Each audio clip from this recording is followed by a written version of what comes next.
د دې قاري صاحب متعلق څوک ښه وی او څوک بد وی. د قاري صاحب به تاسو اورېدلی د ډېرو ورځو نه ماشاءالله الله رب العالمین ډېر لوی مقام ورته ورکړی دی او رب العالمین ډېر په څو ورځو کې ډېر غټ عزت وله ورکو. د هغې وجه ده تاسو ته بیانومه او د دې متعلق یو واقعه ماته رایاده شوه. هغه واقعه زه تاسو ته ذکر کوم. نو د چا چې بدي شي او څوک پې اعتراض کوي هغه دې هم واوري او څوک چې پې اعتراض نه کوي خوښوي هغه دې هم واوري. یو واقعه زما ذهن ته راله ډېره مخکینۍ واقعه ده.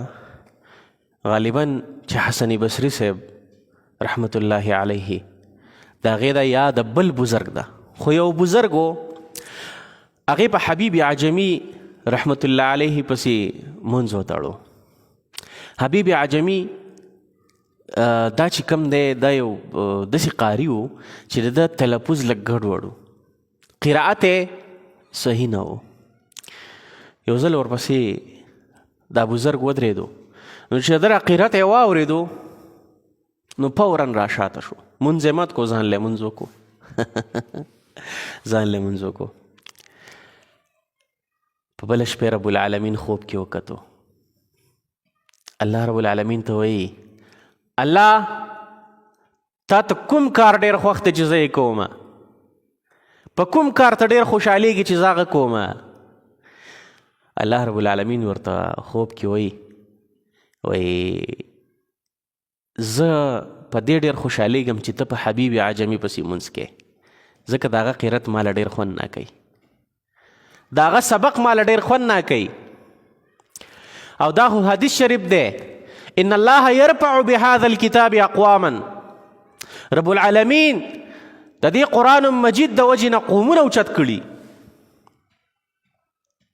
عزت یې ورکړی دی. نو دې قاري صاحب ته چې عزت میلاو دی هم د دې قرآن د وجې نه ورته میلاو دی. او زه تاسو ته کله یو خبره وکړم په دې دې نه خفه کېږو، موږ خفګان قیسې نه دي چېرې اوس تم پې ځان وایرل کې اوس په ما ته هم لکه دا وی. زه ته یوه خبره وکړم، کله چې په یو کار کې اخلاص و نو ګوره الله به دې لوړ مقام ته رسوي او هغه خپل منزل مقصود ته به دې رب العالمین رسوي. خو چې کله د یو کار کې اخلاص نه و هسې منډې ترړې وهه. زه وایم چې الله دې معافي وکړي او رب العالمین دې زموږ په حال باندې رحم وکړي.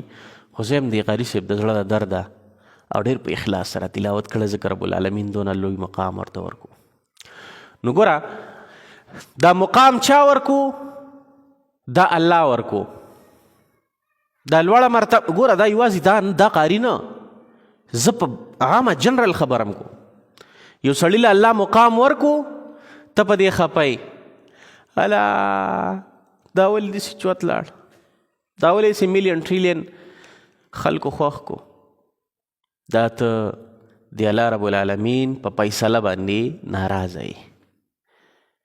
الله د ده لپاره دا لوړ مقام خوښ کړی او ته یې راښکته راګوزارې.